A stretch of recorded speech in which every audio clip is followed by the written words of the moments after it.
What's up guys, Jason here, back again with another nutrition tip. This time we're talking about cheat meals or refeed meals, how to use them to help support your metabolism, burn more fat, build more muscle, and improve performance.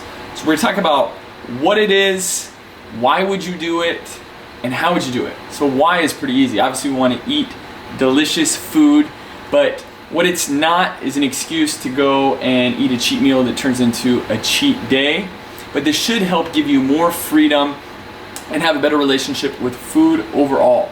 So the reason you would want to schedule in a cheat or a refeed day, it's better to have a better relationship and call it a treat day or a refeed, is to be able to regulate your hormones. You have your leptin and ghrelin, which are hunger hormones, which are related to satiety and overall cravings and how you handle food.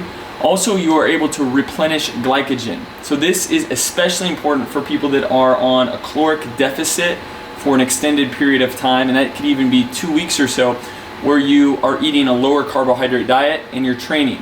Your body, muscle, brain, everything uses glycogen, and when you're not eating a high level of it, your body is going to downregulate, which can affect your metabolism. So we're also doing this to give ourselves a break for compliance so that we can stick with the way that we're eating for longer term and have more sustainability. So how would we do it? First of all, you want to determine what your goals are. If your goals are performance, or depending how lean you are, if you have visible abs, for example, these refeed meals, you're going to want to do a few days per week, maybe 2 to 3 days per week, where you're eating higher carbohydrate foods.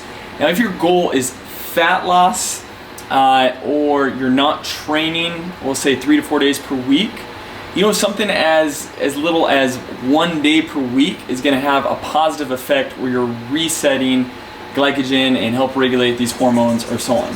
So how would you do this? You want to determine when you're going to do it, and this would be ideally around some time where you're working out. So it doesn't necessarily have to be on a training day, but ideally when you have training before or training after, rather than 2 rest days in a row.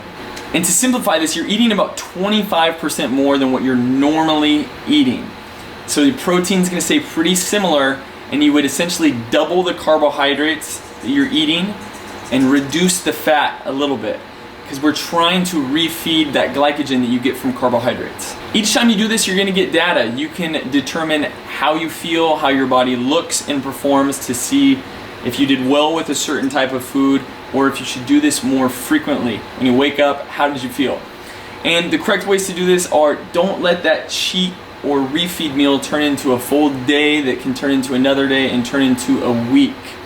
It's best to do this with carbohydrates. You can do things like go out to sushi, eat extra rice, fruit, indulge, but it usually doesn't work best if you do a whole bunch of carbohydrates and a whole bunch of fat. Again, this is a way to make this work in your favor and learn how to enjoy the process without shame, without guilt.